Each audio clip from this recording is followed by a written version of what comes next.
Jason Liu, who was on the show with us, did a Star Wars episode with us, got scouted by Marvel.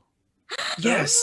Yeah, yeah, our boy Jason working for Marvel because he did his own like multiple man, and they're like took him on. So proud, so proud. Nice. Also, like I was made, I was told today that like DC Comics is coming out with like a one-shot anthology of Asian stories next week, Looks good. and it looks dope. And they're putting like Sun Wukong into DC Comics. Oh, Really? They made a Monkey interesting. Prince character. Really? Yeah, I think it's I loved reading Journey to the West as a kid, so I'm like, Yeah, really, look up really Monkey excited. Oh wow, it's Yeah. Jin Lun Yang and Yeah. Bernard Yang. I talked about both of those dudes in our Asians Recommend stream. yeah. Wow, Nice. that's awesome. Yeah, the Good for, Monkey Prince. good- I called good my for local Jane. store and I was like, "Yo, put that shit on hold. I'm coming." I can't wait. I'm super excited, and I wish Marvel would do something like that. But that's not what this stream is about.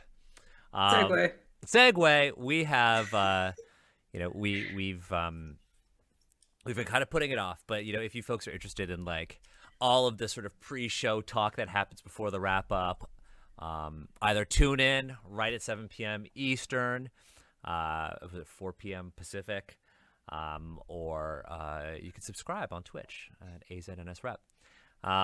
Yeah, I'm super hyped for this episode. Because like I think this is just like a cool month for Asians Represent. We're doing a whole bunch of really neat things. I just had a really awesome meeting that is going to be huge for Asians Represent. We're going to do we're in talks to do like a sponsored live play series, kind of in like summer to fall. Super excited. So I'm going to be looking for people to join that in the near future. But like we've got next Friday, we're going to do Star Wars. We're going to do Ross Rifles, Star Wars, Republic Rifles. Somebody used that on the Gauntlet. Ooh. And I was like, I just want to do that. But we're going to play Republic Rifles. I am converting the game that I made, Ross Rifles, a World War I game, into Clone Wars. And we are going to play during, if y'all are like Star Wars nerds, we're going to play during the third battle of Megiddo. I've been kind of thinking about the third or fourth battle of Megiddo because the fourth battle of Megiddo ends with Order 66.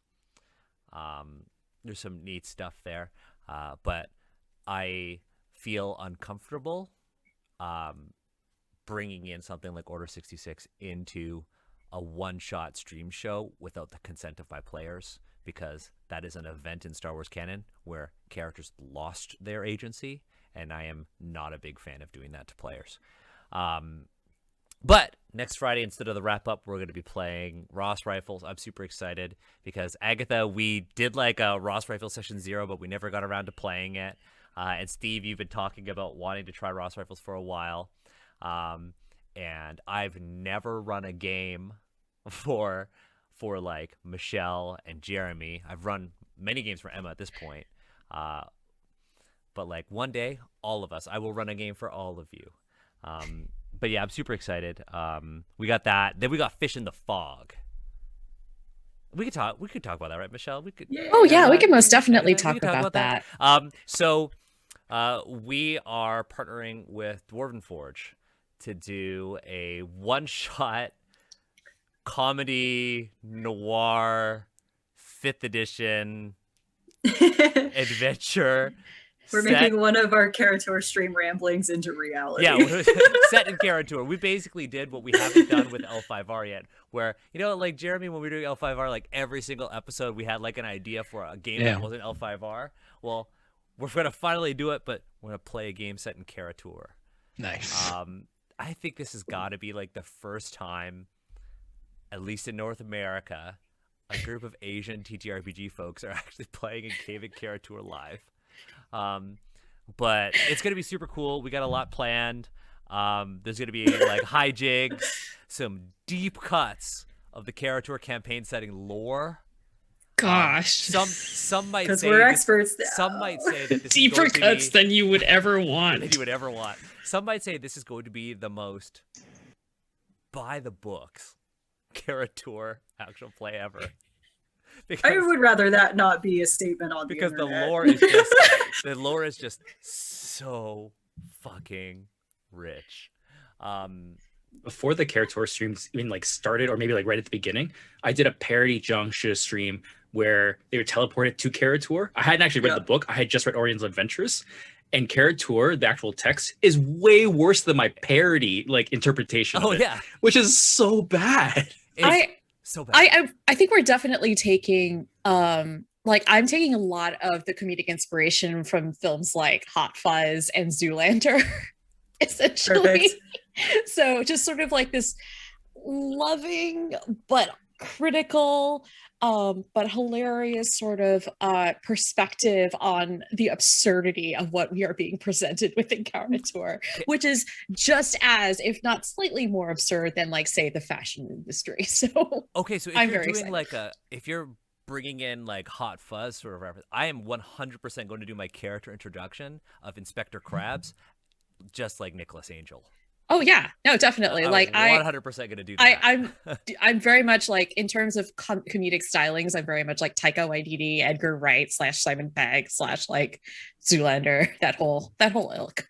So feel free. I'm very excited, actually. Maybe we could figure out a way for me to narrate like you jumping over fences or something as a crab. Oh yeah, or there's just got to be like a swan has escaped or something. Maybe the swan's escaped is like a code word or something. You tell me that I've got red on me. Who knows?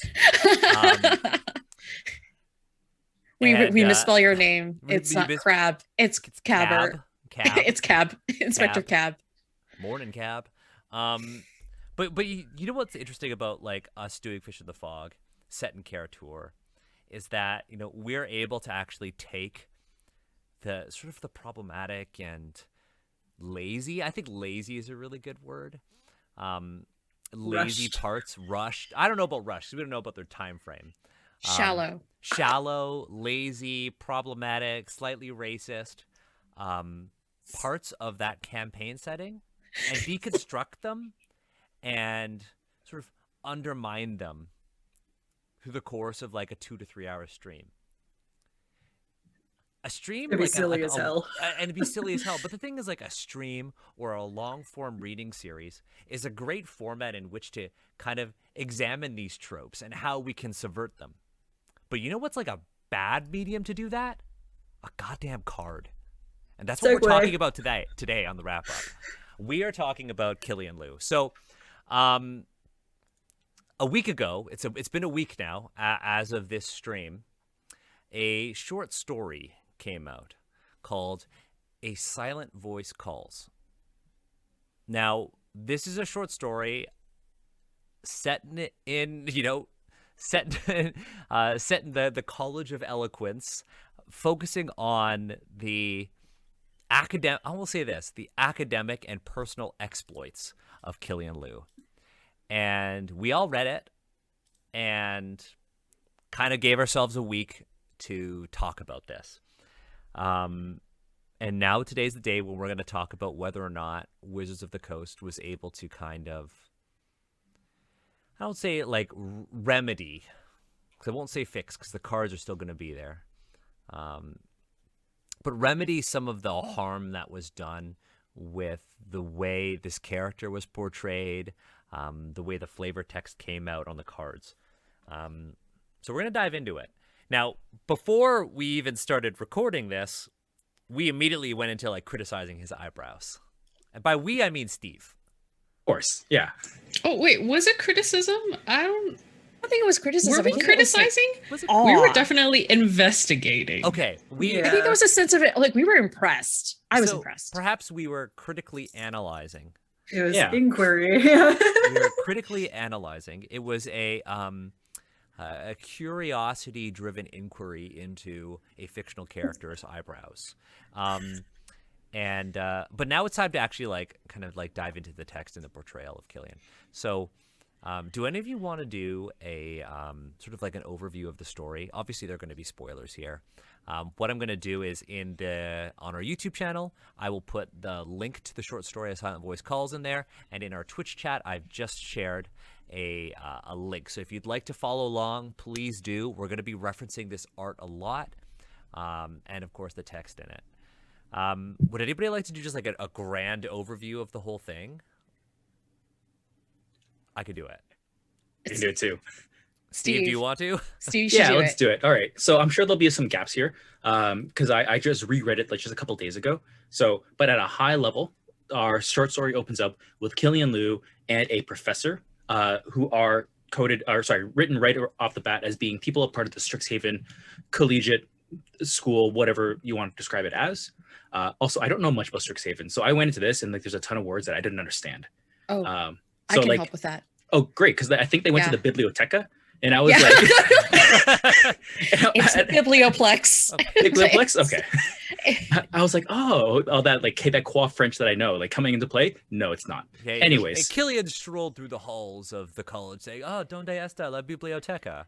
Yeah. No. Está aquí.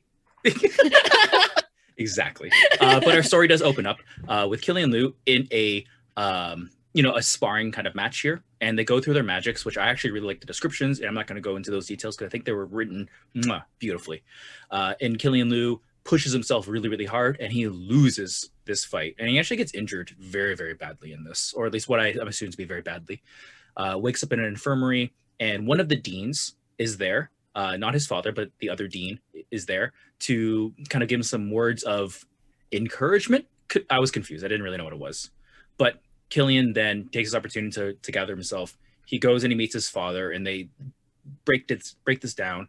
And it basically is a moment for Killian's father to really show how he views his relationship with his son. And it's meant to be quite, I think, jarring, and it's supposed to give you some like empathy and pity, I think, for Killian. Killian then goes off into kind of like the bad part of town. And there's kind of some tension around if it's really something that he's meant to do, if that's something that his father would approve of. But with the help of friends of his, he goes to again the seedier side of the college, where he meets someone else who seems to be giving him and feeding him and whispering into his ear things that he wants to hear and things that kind of rile him up a little bit. And he starts like feeling more and more, empowered to act on his own, only to realize it's been a ruse the entire time, and it's been a trick. And it's only at the very last moment that he's able to, see the ruse for what it is. He breaks through it. He uses his own abilities to, protect himself and also rise up the other students that are there. And together they combine their powers with Killian leading the charge to drive back these evil forces who, laugh evilly as they kind of break away, and Killian is left. And, I think there's a final scene where he looks and his father is there, who I guess had been there the entire time. I wasn't really clear. I had like anime brain, so I assumed he was always there and like didn't reveal his power level. And Killian share a glance. And then I was also confused about kind of what was trying to be said there. But the story ends with Killian feeling generally like he has taken more autonomy in his own life. Yeah, there's a couple of things that Killian struggles with, because Silverquill College, the College of Eloquence within Strixhaven University, specializes in the usage of white and black magic within the magic universe. And so, to be clear, we're not talking about like pagan magic. We're talking about like the different colors and philosophies within the game Magic the Gathering. So the combination of white and black magic in this particular instance manifests as a way to basically harness like the power of speech and language in order to cast spells and do battle magic and whatnot. And Silverquill is meant to be, in a lot of ways, basically this is sort of a thing that you see in all of the colleges. It's a theme of the set, is that we have colleges where we have two different philosophies kind of always butting heads, but through that competition are able to increase their efficacy and succeed and reach new heights. So Killian's dad, he comes from a line of, he's like the only son of Dean Ambrose. Each college has two deans, one reflecting like one color magic and the other color magic. So Dean Ambrose represents like the darker, more selfish, more vicious, more powerful side, the black magic, as it were, of Silver Quill, where everything's all about battle poetry and speaking in cutting words, essentially trying to have epic rap battles, except they're not rap battles. And Killian is constantly pressured to go in those his family's footsteps because they were really good at that. But he's also very interested in like the white, more empathetic side of magic within his college, which allows more empathy and to kind of reach people and build them up as opposed to cutting them down. So the story attempts to sort of explore the duality of language in that particular respect. Whether it succeeds is a little bit up for debate, but I find it interesting that Killian is constantly trying to, like, the story is clearly some kind of Bildungsroman where he's trying to find himself and trying to discover how he wishes to express his magic and what seems more natural for him. Also, he has a cute little ink friend named Doko, who we never see in the card. So I don't know if that was added later. I was like, what is, I want to see this thing. Like, I was so Doko's confused. like the hero of the stories. Yeah, I know. I don't know if Doko was added in later. I mean, one thing I will note is that I suspect that this was meant to be the second side story for this set, and it was delayed until the very end of the month. So I wonder if it had gone through rewrites. But yeah, Doko is for sure like a very cute character, and I wish we had more characterization of Inklings being like very sweet and I don't know, Ghibli-esque, rather than just like big blobs of I think this definitely went through rewrite because the end feels different from the beginning. There's like a different. nod. The nod between Dean Ambrose and Killian. We can talk more about that, but yeah. So okay, I think if we're gonna, oh sorry, Agatha, go ahead. Oh no, I was just gonna talk about my experience as a reader reading through it, because there were and like a part of it is like I have questions. I have questions about magic, specifically about the way that magic is used in this. I mean, first of all, I was really confused at first because the way that it was written was like, we thought that it was just going to be a regular class, but it turns out it's like a life or death battle. So I was like, oh, okay. So what I'm seeing is that this is a professor turned rogue, right? So you're all like trying to fight him, and then everyone loses, and then it's like, oh, okay, it was just a class, and it was like extra hard. So that was a part that really confused me. Also, how does like word magic work? Because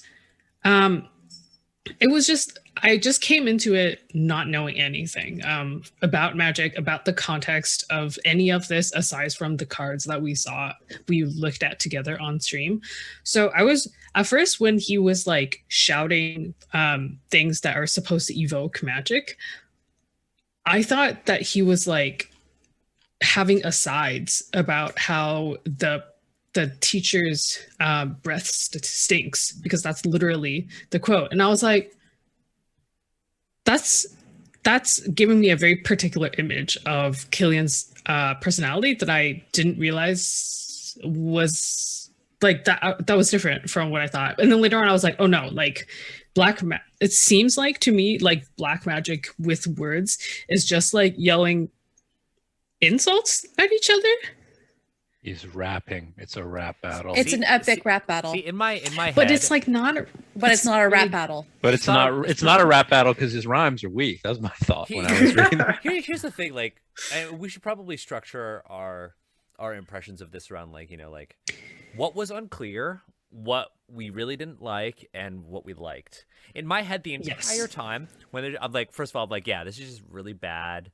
Like, it's like, oh, Ivy League schools and the acapella groups, except it's like magical rap battles. Like in my head, I was like, okay, recast Killian Liu as Jonathan Park, aka Dumbfounded, and I don't know if you folks know who. I think I'd probably like Killian more if you were dumbfounded. Yeah, I right. think- Okay, does everyone here know who Dumbfounded is?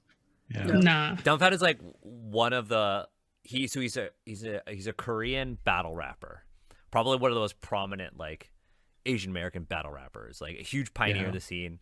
Probably like the most prominent after Jin kind of went Yeah. to Hong Kong. It disappeared from the scene. Yeah, and then Jin came back. Right. And now he's but making that's- making raps for Andrew Yang, Yeah. which is weird. Okay, but that's another thing entirely. That's a completely different thing. But like, in my head, I was like, I'm gonna recast Killian, and it's gonna be Dumbfounded, and it's gonna be about magical rap battles and him trying to like. But that's not the story here. Like the thing with, I think. I want to start with the things that were unclear because that's kind of where you were, Agatha. You're like, what is this magic and what is it supposed to be? I will say, Agatha, just bouncing off of your point really fast about like the rogue, you thought it was a rogue teacher and like everybody's fighting him or whatever. I found, well, I really didn't like anything in the story except for maybe the magical setting and the inkling. Those are pretty much the only things that I liked. But I did think that the scenes where like the students were battling each other, to me, that just felt like, oh, here we are, like kind of narrating the events of when you're actually playing Magic, like two planeswalkers going up against each other. It felt to me like just like, oh, this is like the short story needs to have some element of one-on-one battle. So that's how I interpreted it. I don't play Magic. I know pretty little about the lore, so you guys can correct me if I'm wrong, but that's what I thought. The thing is, I agree. It's clearly them trying to take the experience of playing Magic and using spells and putting a narrative spin to it. But at the same time, when you're reading it, the thing that was unclear to me was like, they're like committing acts of like really intense violence against one another. Not only emotional, but physical violence, because he gets impaled. Yeah. Yes. And I was reading that and I was like, wait, did he actually get impaled? What is yeah, happening? and like is this like, because okay, I have to say, like, very clearly my mind was like, I was thinking about, I was drawing on references from Harry Potter, not because this story reflects it, but because that's just an easy thing for me to do.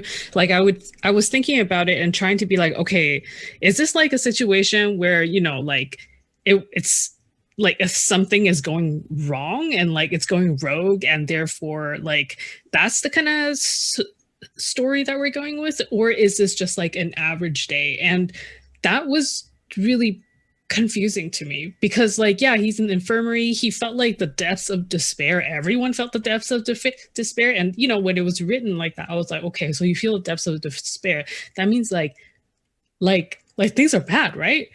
But then it's like the next scene, he's just like in the infirmary, and then he has this like talking to from the other dean who's like, "God, embrace the light," and then it's like, and then you just move on. And so I was like, I don't understand what is what is the severity of situations? Like, are all classes like this? Like, or and also how does this magic work in terms of like, because like they felt physical pain, but then it seems like but it was also emotional pain, and so I just have a lot of questions. You know what I just realized? This story, the whole beginning, is basically the beginning of Final Fantasy VIII, except worse. Oh. Where like Squall and Seifer are having a duel, then Squall wakes up in the infirmary and it's a magical school. That's all I have to say. Go on. Michelle, go ahead. So to I guess address a couple of questions that you have, Agatha. Based off of what I can tell off of the rest of the cards and the other stories that I've read for Strixhaven, this is pretty de rigueur. This is normal.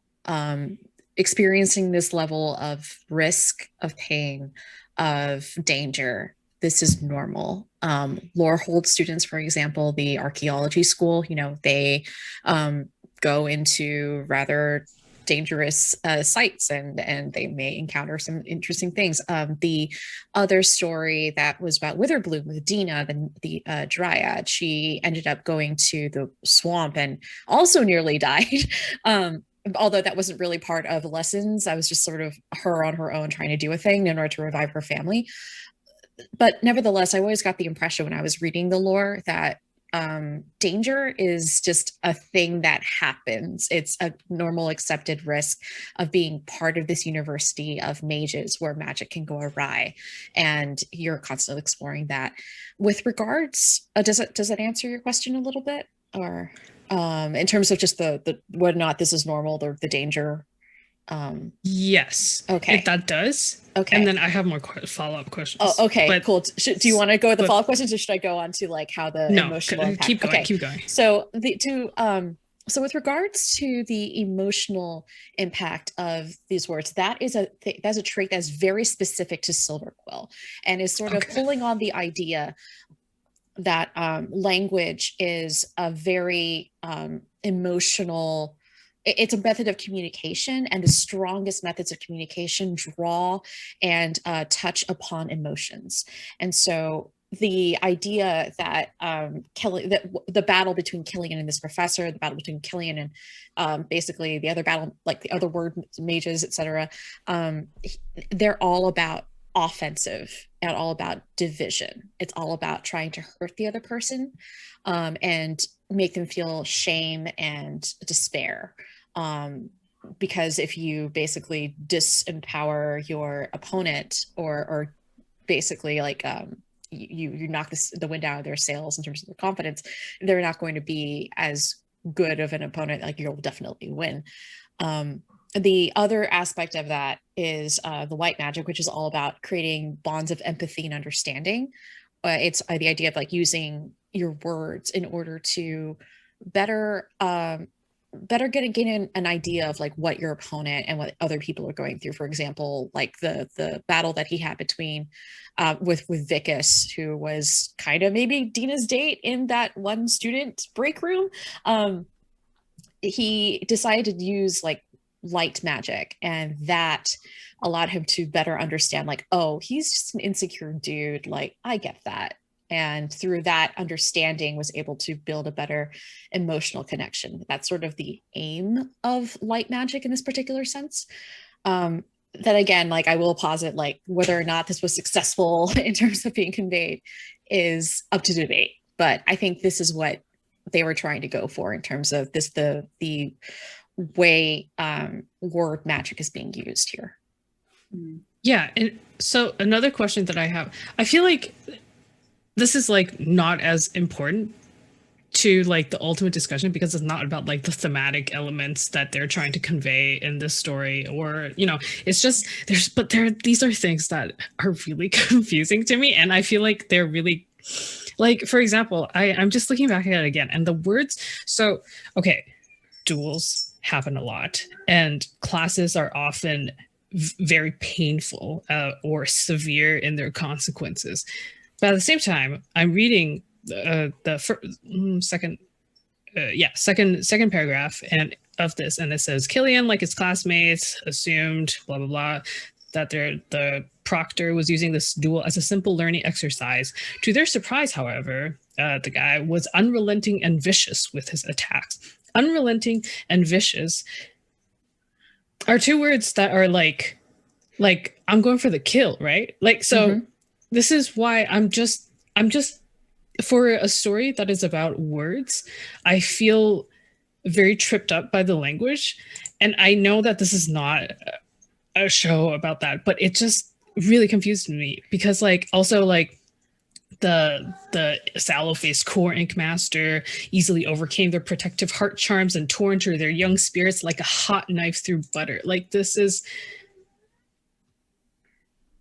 like, I just don't I don't understand why they decided to make it so like open with this kind of like, oh, this is like dire, the situation is dire and hopeless, and then decided to not address that, right? Because it seems like I need to be really invested in this moment of tension with these students. I'm like, oh no, what's going to happen?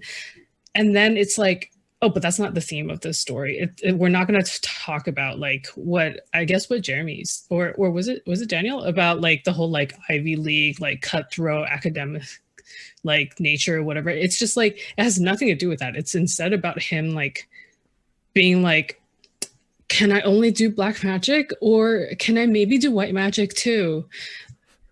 can I only like put pressure on myself, or maybe I can empathize with others too? And it's just like,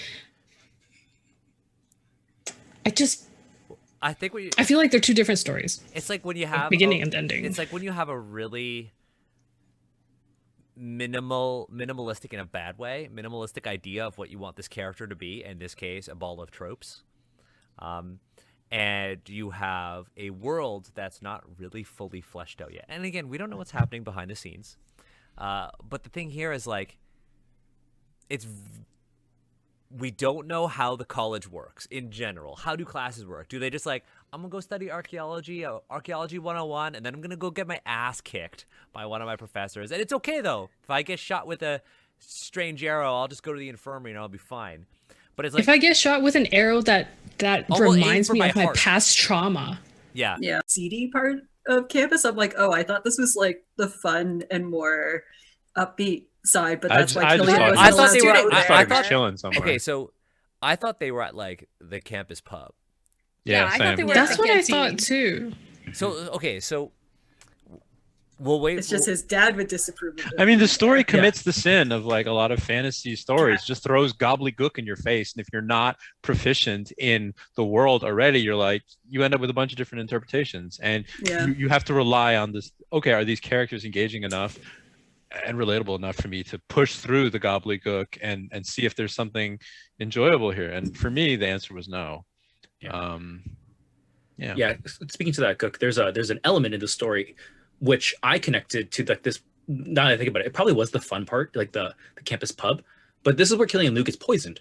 He gets something without his consent. He gets drugged. He gets drugged. He gets straight up drugged. So my brain is like, well, that would only happen in like a seedy part, no, like a seedy pub, right? But obviously that's not what's written there. That's my brain trying to, put these pieces together. Yeah. And he got drugged by that like secret auric. By Vanessa, Vanessa, who I was reading, he literally gets drugged by someone who's like, ha ha ha, we are the enemy. Now join us. Die. I don't know. I wasn't feeling it. It's a bad anime to me. It's like a bad fantasy story, and I mean, made me mad. But the problem with this story is, at least the emotional beats of the story are so misaligned with the action of the story. I mean, I think we were talking a little bit about how I think, Agatha, you touched on one of the really big themes of this particular story, which is pain. Not just physical, but emotional, and what it's like to not only receive it, but also to inflict it. And I think that there is a very interesting emotional story to be told, that from Killian's perspective there, but we get sidetracked by like the auric and Vanessa like drugging him in the pub. Like this is all like side to the side. Like I think the story took on a lot. Like there was just a lot of unnecessary stuff, and if they had just chosen to focus specifically on that emotional thread and see it from beginning to completion, I think that this would have been a much more compelling story. I also think it would have freed up a lot of space to really examine the issues of trauma and like a self-identity here. But instead we get not that. I agree, because the relationship between Killian and his father at the moment is just a two-dimensional trope, like Prince Zuko wannabe sort of thing. And it could potentially be more there, but this is if you're going to talk about, and I'm sure we'll talk about this later, trauma inflicted by tiger parents and the whole model minority stereotype and what it does to have a father figure working at the school that you attend, dictating and controlling your every move. That is something that deserves investigation in an in-depth way if you're actually going to bother injecting it into your fiction. And here it is literally just used as a background prop for Killian to like push through and find himself at the end. And that's what I find most bothersome about this story, because people don't just push through and find themselves and become white mages in real life when they have a father figure who is the dean of their college, putting little magical messages on their hand to monitor their activities, and these magical messages burn when they're not doing what they're supposed to. Like that to me, just from a personal level, I find it insulting. Yeah, it's definitely like, I don't know, it's been a while since I've been to Disney World, but do you remember like there's like a part in like the Snow White ride where there's like a curtain that's pulled aside and then like you see the evil queen kind of like that's Dean Ambrose. That's Dean Ambrose. It's just like every now and then like the curtain parts and it's just like, I think just always there too. It's like, aren't you the dean? Don't you have other things to do? No, I will stare at I'm going to literally stalk my son from class to class and so he knows like how monitor him on the ink GPS to make sure that he gets to where he needs to go. So like, I think, oh my God. I think the things that like got me really conflicted about this was that like this wasn't a white person writing a Killian story. It was another person of color. Marcus Terrell Smith. Yeah. And I think the other part of this is like, I'm sure that they were working on this well before the release. Like this wasn't like oh, we need to put out a Killian story. Like they had this like in development for a while. I would bet. I think the most unfortunate parts about this story are that it only further reinforces all of the stuff that you see in the cards. It doesn't add any nuance to it. It's like everything that you see here in the story or you read here in the story is what you get in the cards. And it doesn't add anything new. If anything, if you weren't into playing Magic the Gathering, but you're like, oh, I'm kind of curious about this like magical school sort of thing, and you want to read this like short story about it, it only further makes their world building more confusing and shows the weaknesses in it. Right? I mean, that's my perspective. Right there. That's it, right? There's no clear understanding of like, or there's nothing here that makes me actually want to buy a Strixhaven set and learn. I waver between sometimes being like, oh, should I learn how to play Magic? Should I play Magic? And I ultimately decide that I don't really want to. And this, even though the setting is interesting, I do like some of the Magic lore, but this does not make me want to play. No, and the thing here is that like, it's unclear as to how their magic actually works. On one end, it's like, we're just going to the pub, we're talking, yo, I'm dating this person, you're not dating them. And then it's like, you insolent whelp. And it's like the way that they talk and the way that their magic works, there's like this disconnect between the language that they use to literally invoke their magic. And there's other than like it has to be poetic. But in this case, poetic means you have to sound like a Game of Thrones character. But also, like, it's also a lot of petty insults. Yeah. Because again, like in the beginning, it's like your breath's like, yeah, well, maybe you would be better if your breaths didn't stink. Like that is the actual thing that Killian says to the professor, who then like cut through him like butter or whatever with emotional trauma.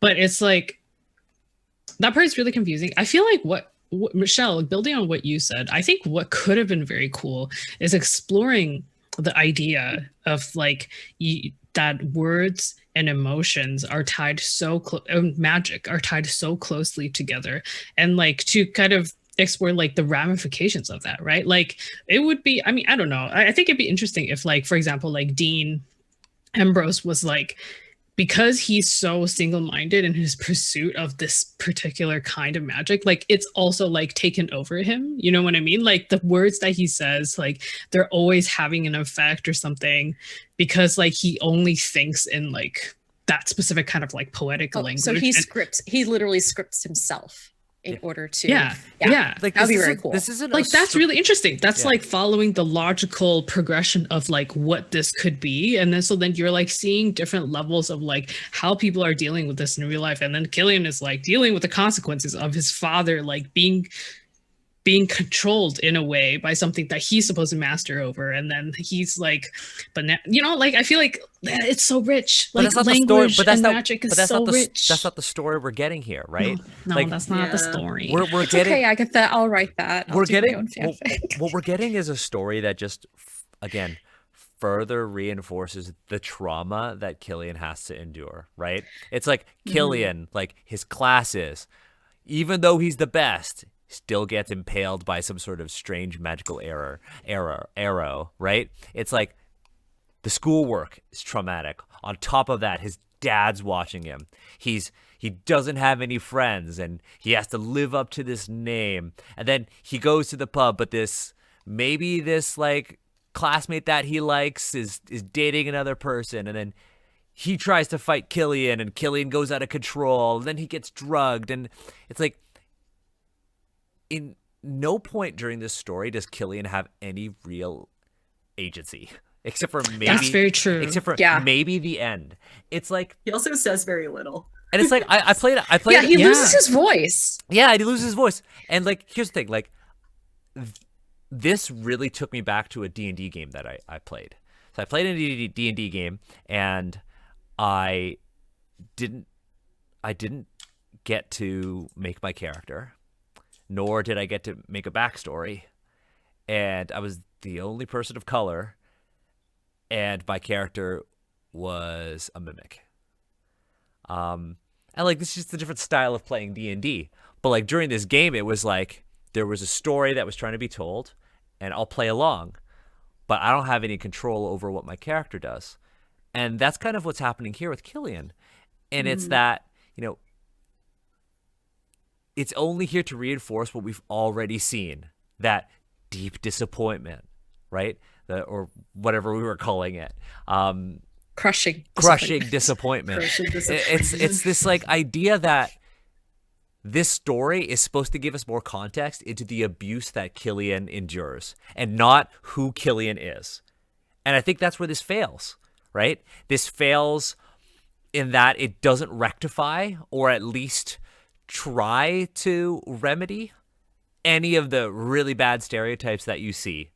Right? This could have only been worse if Killian was like, you know what I'm going to do? The only way to beat this person is to tap into my honormancy skills. That would have been the only thing that would have made this worse. But what we're seeing here is like a reinforcement of what we have in the cards. And like, I understand that they want to have continuity between the two.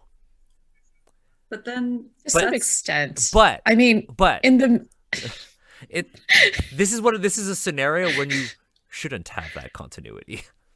Right. Then, Emma, what did you want to say?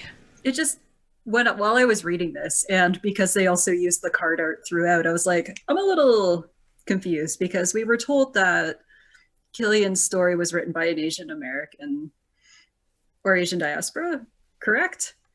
But I think we were told he was designed by. Okay, but either way, this whole story just seems like, here's 5 cards, string them together in a story. Yes. Because that's all it did, was it took one card to the next to explain the series of things that were happening. And I was like, oh, okay.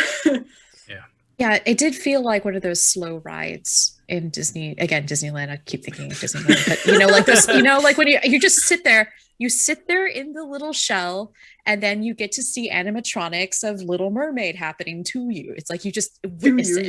Yeah, and you just witness it. And that I think is in many ways like what it's like to read the story. And I think it's also what it's like for Killian as he goes throughout the story. He just is sitting in the shell and like has things happen at him, and then he responds. Yeah. It almost also feels like one of those day in the life episodes of a show where it's one plot line, but then each character involved in it only gets a brief moment to show their role in it, because then the next section of the show is the other person's role in it. Do you know what I'm talking about? Yeah. So it's like really fast. He's just like all of these interactions as he walks through the school and experiences one thing after another. And then it's like, okay, so do we get more about this situation, or is that it? And then it just moves on, because like school was just attacked. And everyone's like, yay. It's like trying to do like a million backdoor pilots into one episode. That's right. You're introducing all of these characters, all these side characters that you'll eventually see later, but you really don't give them any sort of background. And they're only here to cause trouble for Killian. And it's, I don't know. Or hint at the light. Or hint there's at a book about light. Yeah. And then there was that part where it's like, oh yeah, and then there was this white mage who was mute. and use like Sign language. sign language. They called him. Oh yeah, and as for disability, they called him mute, which is not at all correct, and actually rather like an insulting and archaic way of describing someone who cannot speak. Yeah. And it was to like, answers how did that pass? Someone in the stream asking, did the other named students get stories? I think the answer is yes, right? Yes, they did. So Dina, Quintorius, Vanessa? Dina of the do not ask what is in the tea. Yes. Dina is the naiad, the dryad who makes teas that unfortunately make you go to the bathroom really quickly after the magical effects happen. But yeah, all of them get their own. Zimone also got her own story. There was a question Sailor asked if other parents were mentioned. No, it's just Dean Ambrose, because that's really the only parent of narrative importance to Killian right now. It's a really interesting situation because like I feel super conflicted. Like if you looked at my Twitter, I'm hyped about D&D, Magic the Gathering. Like I love the idea, like the card Portable Hole that was previewed. It looks really cool. The art is clever. Like everything kind of lines up. It like the effect, the name, the art, the flavor text. It's all good. And I want to be really excited about this. And you know, like I enjoy playing Magic the Gathering. Like I play Magic every day. Like I haven't said this. Like I play it every day on my phone. I played like 2 rounds of Magic Arena, and that's it. And I wanted this story to make me feel better about enjoying a game that I've been playing for a very long time. And a story like this only makes me more conflicted about my interest in this game. Because Killian's story is something that I'm sure deeply resonates with all of us in one form or another, right? Like my relationship with my parents was not that great for the longest time. And I thought that, going to school and getting all of these degrees would help. And then there's the pressure of succeeding. And then there's the pressure of, how other people perceive you. Like academia is not a healthy environment. Sorry, Emma. No, I'll be the first person to say that. It's not a healthy environment. And it's why I dropped out of school after I submitted my dissertation. Because it wasn't good for me. And so when I look for Asian characters and I want to be seen in a character, I don't want to see a character who had the hair I had pre-pandemic. I don't want to see a character that has the hair I had pre-pandemic, and the only other things I have in common with him are all of the traumas that I've had to work through. And that's why I'm so bothered by Killian, because all of the trauma that he goes through is something that I understand. And I want to be seen in gaming media in ways that aren't just my traumas. And or at least what people envision to be stereotypes of the trauma that I have gone through in my life. And that's the problem with this, in my eyes. I mean, I think this is a really good way to segue into sort of the psychological issues that are being presented within the story that are either not addressed or very, very surface addressed in terms of the owl Dean showing up. You're like, have you considered light magic? And the thing about, I was speaking with another person in the magic community recently about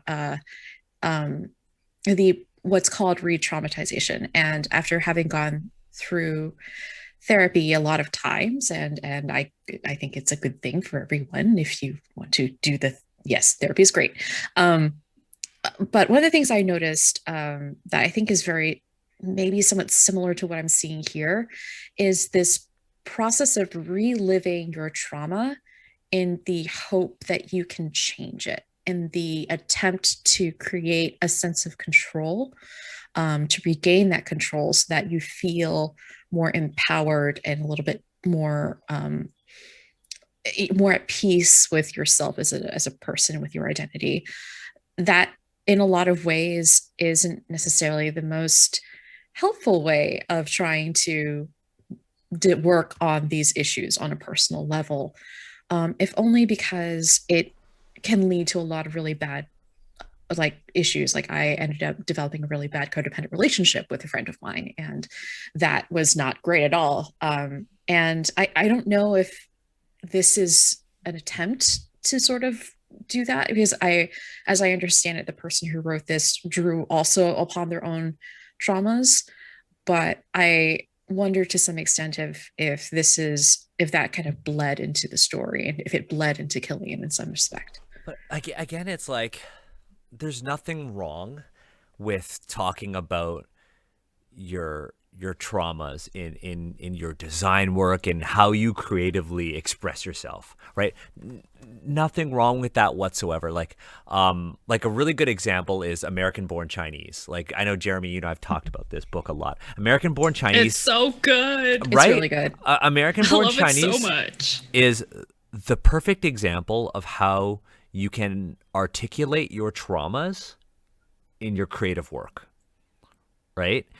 And, you know, it's about, you know, like, coming into conflict with your culture or what your parents want to put upon you. And it's just a fantastic story, right? And it handles all of these things very well.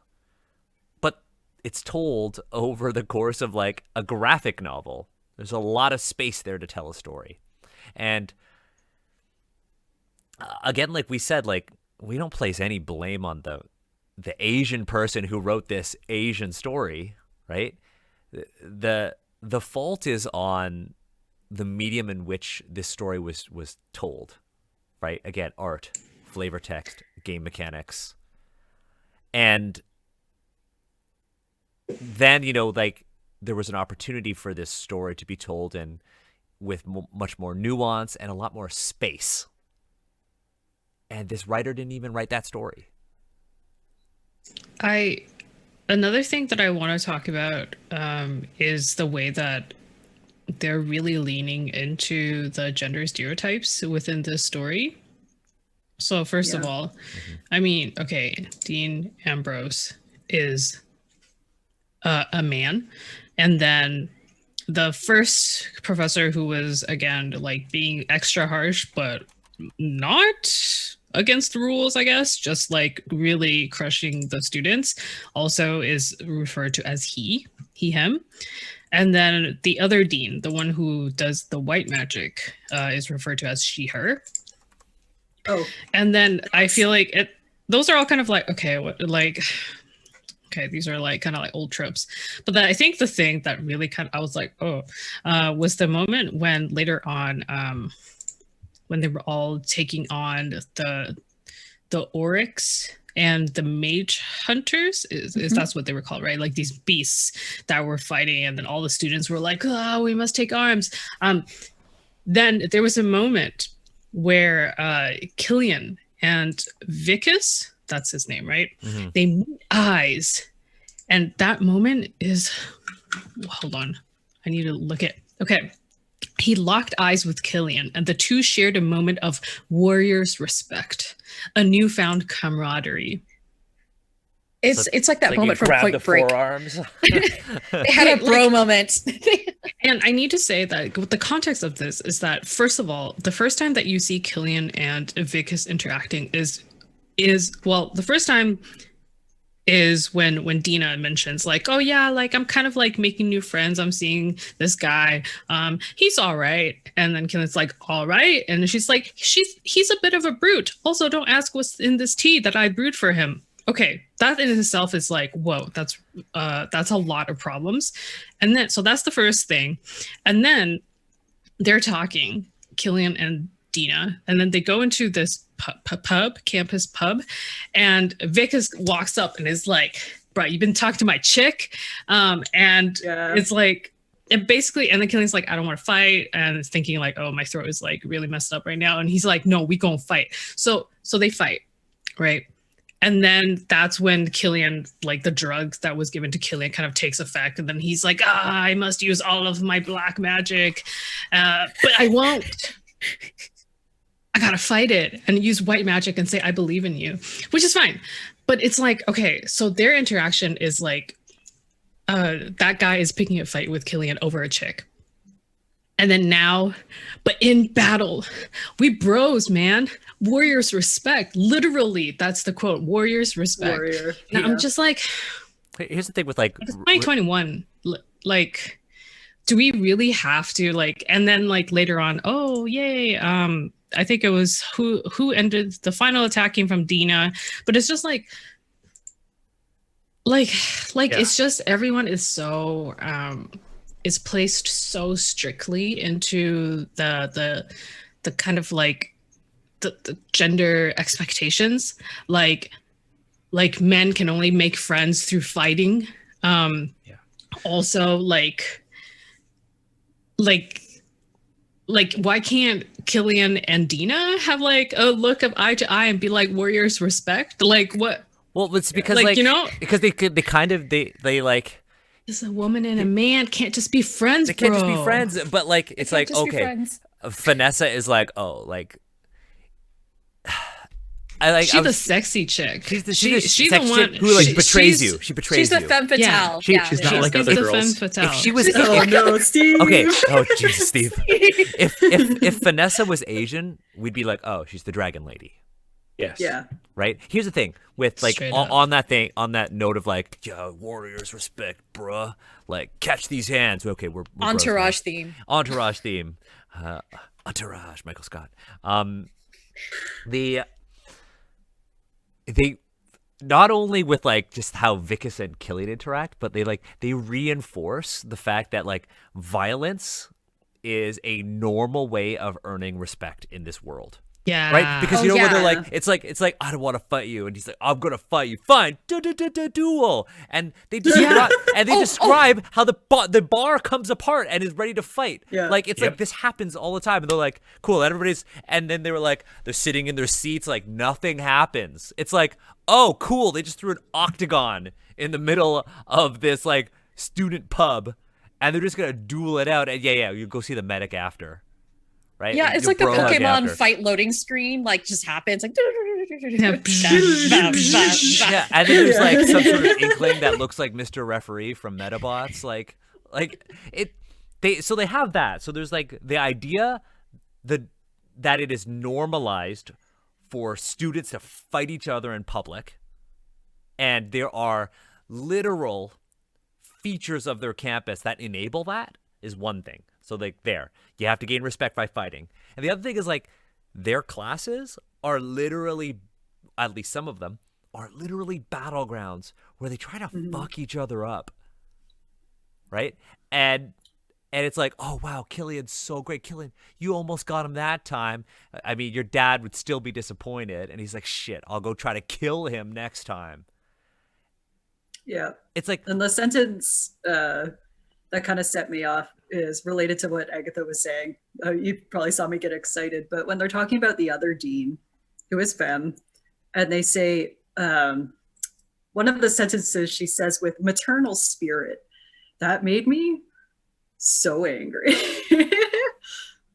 Because that's actually a wider problem within education, is this inability to separate like femme instructors and authority, and this concept that women and femme people need to be nurturing and loving, and male professors can be strict and get away with it, but we can't, because I don't know, we have to foster this and that, and that whole maternal spirit sentence, I was just like, nope. Yeah, I strongly dislike that too. I mean, I was also very confused at the moment, as in like, what is happening? But yes, I agree. I remember making some tweet a while ago that was like, it's funny how Strixhaven, a fantasy school set Magic the Gathering for like wizards and stuff, actually does an amazingly accurate job of portraying the issues within academia. 100%. Yeah. It's like this is too, it's like, are you sure this is fantasy? Like I know way too many people in academia. This is like a 1-to-1 like ratio comparison here. Like I just So on the oh, go ahead, Jeremy. I was just gonna say, I mean, like I mentioned before, I did not really enjoy this story for a lot of personal reasons and kind of related to thoughts of academia and the whole concept of respect. I mean, the crux of the story is Killian wants his father's respect. He wants his father to accept him for who he is. And he goes through this small change over the course of the narrative. And at the end, his father seems to give him a manly nod, which might indicate that there's some respect, or that his father used magic on him and is continuing to brainwash him, which was Emma's totally valid interpretation. No, I think it was the other way around. I think Killian used light magic. Oh yeah, on could his be. Dad. Yeah, could be. But I mean, I you know, to get personal for a minute, like when my mother was a little girl in Taiwan, she went to school and her mother, my grandmother, was a teacher at that school, and there was that exact dynamic. And my Taiwanese grandmother was very emotionally abusive to my mom. And the only way my mom knew to basically gain the respect and love of her parental figure was through academics. And so, she went to, the best girl school in Taiwan, and then she went to like the top Taiwanese university. And then that trauma that becomes inflicted through tiger parenting was imbued heavily in her. And she ended up in many ways recreating that when it came to my brother and me. That's what intergenerational trauma is. You recreate the patterns that you're familiar with.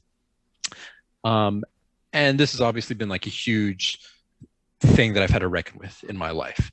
And the thing I've had to realize through, therapy is that many times you can't really gain the respect of people who want you to be something that you're not. This story instead reinforces the idea that everything is rainbows and sunshine at the end of the day. That if you just push through, and if you're an Asian guy who becomes a white mage, then boom, your dad gives you a nod at the end of the day, and you feel that sense of happiness, you feel that sense of approval.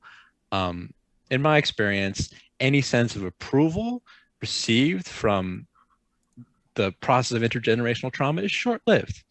What I want to know is what happens to Killian afterwards. Does his dad truly respect him? Is this the happy ending? I don't think it's going to be. And that's why I don't think that this topic of, father as the dean and son as the student, I don't think this topic of this character was properly tackled in this short story. I don't think it can be, because any short story tackling these things is probably, realistically, it should have a sad ending. And that's not what we have here. We have a streamlined, glossed over thing where what is a very, very deep topic, this topic of trauma, this topic of emotional abuse, this topic of physical abuse in the school, in the academic setting that they go to, is just props for Killian to learn white magic. And that is, in many ways, look, the mono-minority stereotype is, if I can succeed in this country, I, as an Asian immigrant, if I can become a doctor or a lawyer, if I can make enough money, people will respect me. I am the model minority. And this story does not deconstruct that. It skirts with the idea and ends up falling right into the stereotype. And, maybe the reason I felt such a strong kind of upheaval in my stomach when I was reading this is because, yeah, there is the potential to deconstruct all of this stuff with Killian, but they don't.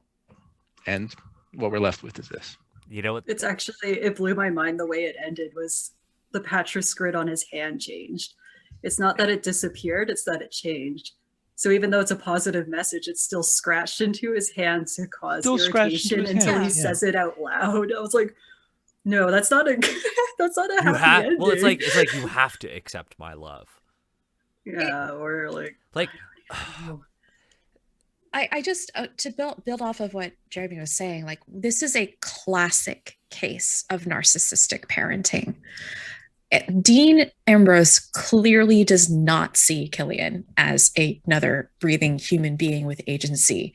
He sees his son as simply a means to extend the pride and legacy of his family. Mm-hmm. And this is a very common thing. And this is the reason why he wants to control his son in every respect he possibly can, like up to and including like physical abuse. And this is, I agree with Jeremy, this is not a story that has a happy ending. Like it shouldn't. There has been substantial amounts of books. Like one of the best, if anyone is looking for really good stuff, like something that really helped me personally was Toxic Parents: Overcoming the Hurtful Reality and Reclaiming Your Life by Very Dr. good Susan book. Forward. Very it's good book. really fantastic. She has also written several other books along those lines. But in most of these situations, that there's nothing that you can that the party who is being victimized here, that the child can do to really change their parents. And the work that needs to be done shouldn't be done by Killian. It should be done by Didnt Ambrose. Mm-hmm. If you want to tell like an actual story that attacks and deals with the meat of this emotional trauma and abuse, you should focus it on Didnt Ambrose watching his son and realizing that he is actually a real person and that he should have the ability and be empowered to pursue what success means to him.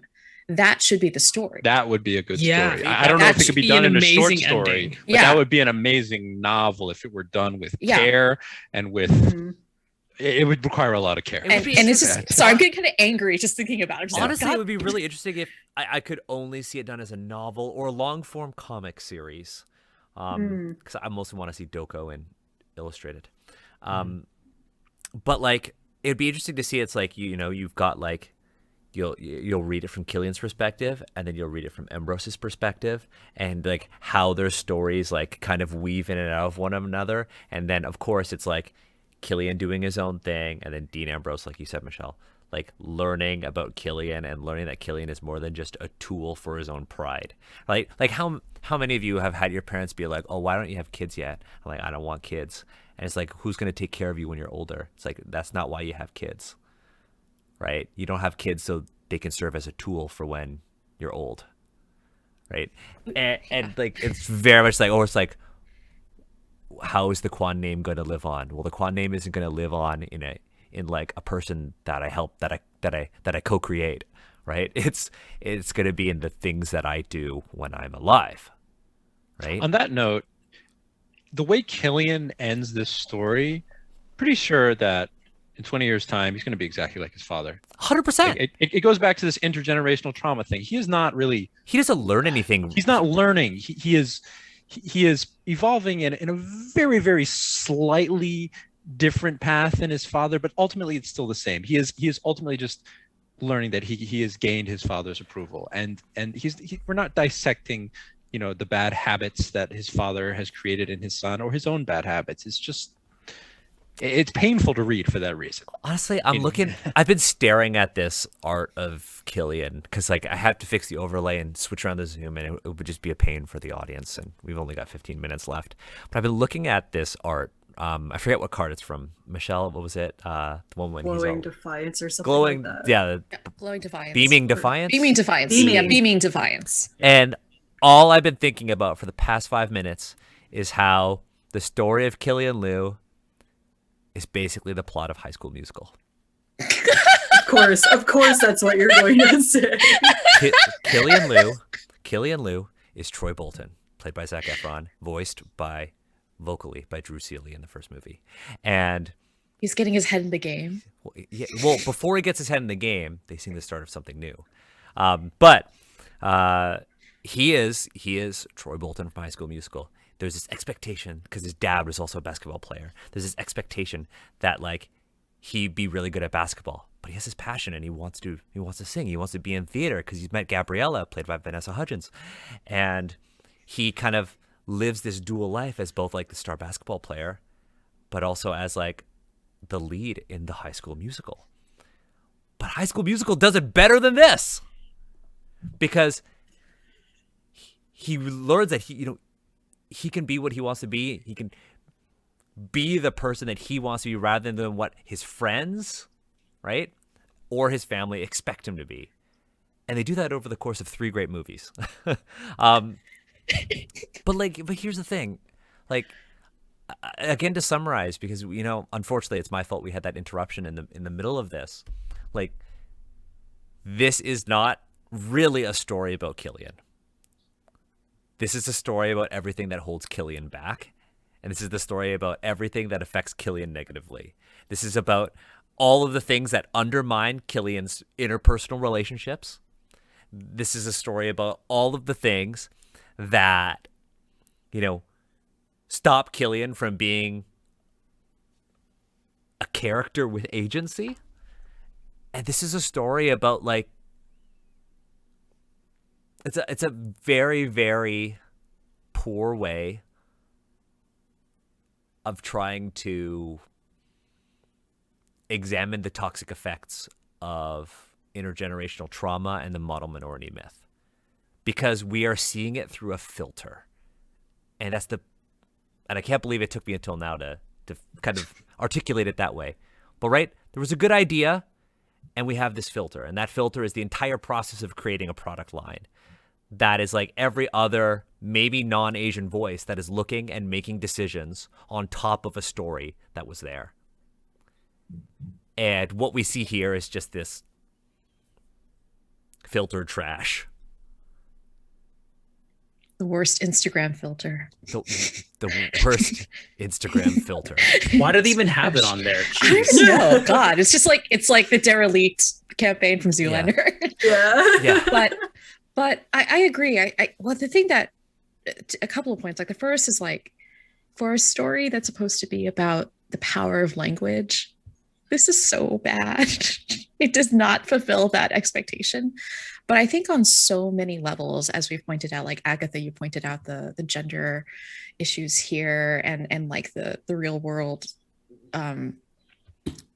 gender problems that we have within academia. Also, not only that, but also from an Asian perspective, we see we have the model minority, and then we also have from a mental health perspective, this entire story is dishonest. It's incredibly dishonest. I think that it is one of the most sincerely harmful pieces of lore that Magic has created. I put this up there with Forsaken, which was a book that retconned a canonically bi character into preferring only cis dudes, only decidedly male characters. I am willing to put this up there with that, because I think it promotes and perpetuates on so many levels a degree of harm and assumptions about all of these different spheres. If I can pause you just for a second there, yeah, just go because for we're it. running I'm out done. of time. Yeah. Oh, okay. Go. Because Sorry. talking about kind of like the intersection, like Agatha, you'd mentioned like the gender stereotypes. Jeremy, you mentioned the mono minority. Killian exists in this very strange area where, mass presenting Asian person, and this book added something to it that the cards don't have. And there are scenes where, like, he's very much embarrassed about people assuming he's attractive and could have partners in the world. So he gets very embarrassed when people imply that he walks into a bar with a very attractive woman and, is that your girlfriend? And he has no words for it. He stutters despite the fact that his entire profession is speaking. So there's part of this minority myth, this intersection of being masculine and Asian, where it's kind of like you are both extremely hyper masculine, but also extremely effeminate. And it changes based on whatever narrative a white person wants to tell about you. A white person didn't write this, say that very clearly, but whenever you have this kind of, you lead into this trope of like, oh, an Asian man couldn't possibly get, an attractive partner. You have to be really careful there. I don't think that was implied, but part of critically reading is to look at these things and say, like, why do we write things this way?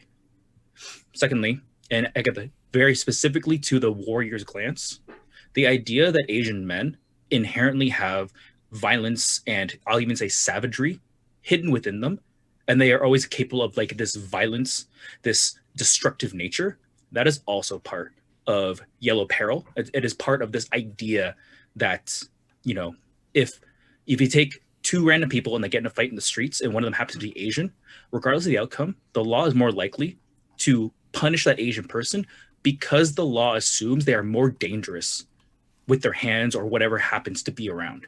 And that has significant impacts on the lives of Asians. And then, of course, the idea that we would be, this deadly, and then the shame that comes with, not being actually capable to win a fight through violence, whatever the hell that means.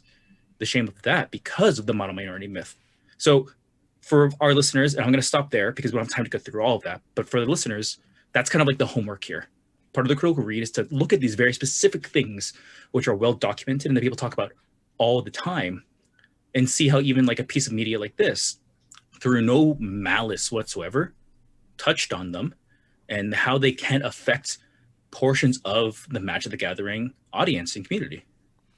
Yeah, I think that what's interesting about this, with the relationships thing, I think positive intent, like obviously you're 100% right about the way Asian, like mask presenting Asian characters and people are portrayed in media. It's definitely like you're either like super savage, violent, like you're like Bolo Young in Bloodsport, Yeah. or you're like Jimmy O Yang in Silicon Valley, right? You're like one or the other, and it takes like a groundbreaking character like Glenn from The Walking Dead, who's written by a white dude, to like kind of change things. I think with the Killian thing and I think again with positive intent, because I don't think that the writer intended to do that, but it's the unfortunate side effect of, everything. But I think what the writer tried to do is like, oh, Killian is such an academic overachiever that he doesn't have social skills. And I think that's what they were going for, which is a problem of its own. I think so. Yeah.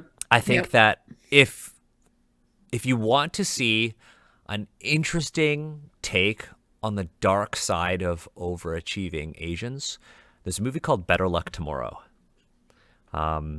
And Better Luck Tomorrow is like, again, like content warnings, violence, intergenerational trauma, all of the shit that we've talked about.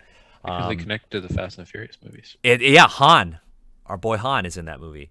And Better Luck Tomorrow is about a group of overachieving Asian men who commit murder. And it's an Asian production. It's a very good movie. So if you're kind of curious in those sorts of themes, you can check out that movie. I feel like this story, A Silent Voice Calls, fails on every level to portray something interesting about the character and the college itself. Aside from the Killian Liu story, I have zero interest in this college, because in my mind, it's just a whole bunch of people just like fighting. It's like I don't get it. But that said, we could just continue talking about this, and I feel like it's starting to repeat itself. Michelle, Jeremy, Emma, thank you for joining us. Now, for the audience, if you're interested in something dark but lighter in the same way, stick around. I'm going to actually be streaming some games on this channel. After this, I'm going to play Resident Evil Village. So stick around. Big lady. Yeah. We're going to see if we could find her tonight. And then she'll kill me. But yeah, we're going to do that. But and maybe we'll post that gameplay on our YouTube channel. But for now, like, again, you three, thank you for joining, like Steve, Agatha, and I. Always grateful for these conversations. Always happy to collab with y'all. Y'all are great.